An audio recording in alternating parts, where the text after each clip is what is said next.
Rebecca stood on the cottage steps, key trembling in her hand. She hadn't been here since she was 12, but Grandpa Joe's little winter cottage looked exactly the same, right down to the crooked weather vane he'd never quite fixed. Now, 20 years later, she was here to clear it out before the sale closed next week. "It's just a weekend," she muttered to herself. "Pack up some memories, sign the papers, done." But as she turned the key in the lock, the familiar creak of the door brought back a flood of memories. Hot chocolate with tiny marshmallows, stories by the fireplace, Grandpa's endless supply of paper for her drawings. The cottage smelled of cedar and old books, just like it always had. Dust motes danced in the beam of light from the door. Everything was exactly as Grandpa had left it when he moved to the nursing home last spring. He'd passed away before winter came, his favorite season.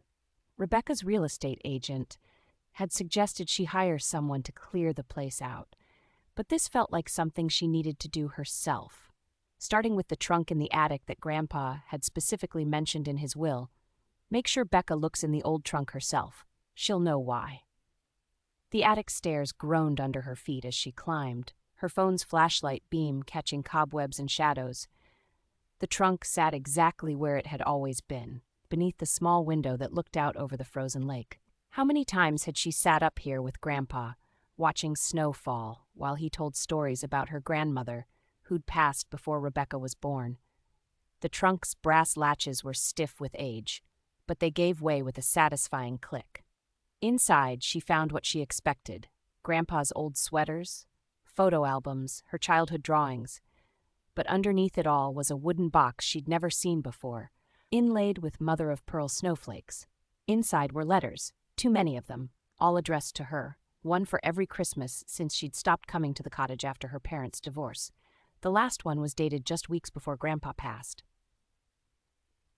"My dearest Becca," the first letter began, "you didn't come this Christmas, and I understand why. Divorce does strange things to families, but I want you to know about the snowflakes." Rebecca's hands shook as she read about the winter tradition she'd forgotten, how she and Grandpa would cut paper snowflakes together, and he would tell her that no two were alike, just like no two people or choices or moments in life. Each letter contained a carefully preserved paper snowflake, along with stories about the winters she'd missed. Grandpa wrote about the family of deer that visited every morning, the way the lake ice sang at midnight, the northern lights that danced on her 16th birthday, all the moments he'd saved for her. The final letter was different. It wasn't sealed like the others, as if he knew he wouldn't be there when she found it. "My dearest Becca," it read, "if you're reading this, I'm already gone. I want you to know that I understood why you stopped coming. Sometimes pain makes us run from the places and people we love most. But love, like snowflakes, doesn't disappear just because we look away. It simply waits, gathering quietly, until we're ready to see it again. The cottage is yours now. You can sell it. That's your choice. But first, look out the attic window. Really look. Then decide." Rebecca wiped her eyes and moved to the window. The winter twilight had deepened to purple, and snow was beginning to fall. Just like when she was young, each flake caught the porch light as it fell, dancing on its way down. She opened the window, letting a few snowflakes drift in. One landed on a letter, melting instantly, just like time, just like chances, just like life itself. Unless you caught them, held them, made them into something that could last. Taking out her phone, Rebecca called her real estate agent. "I've changed my mind," she said. "The cottage isn't for sale anymore." That night, she slept in her old room, surrounded by Grandpa's letters.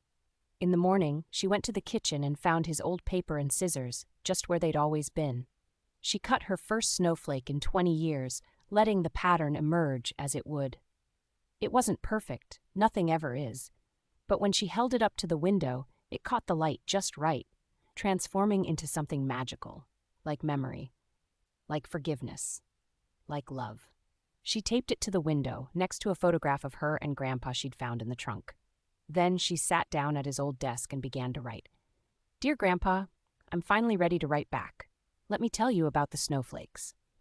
Because sometimes she realized the best way to honor a legacy isn't to preserve it unchanged, but to continue its story. One letter, one snowflake, one memory at a time.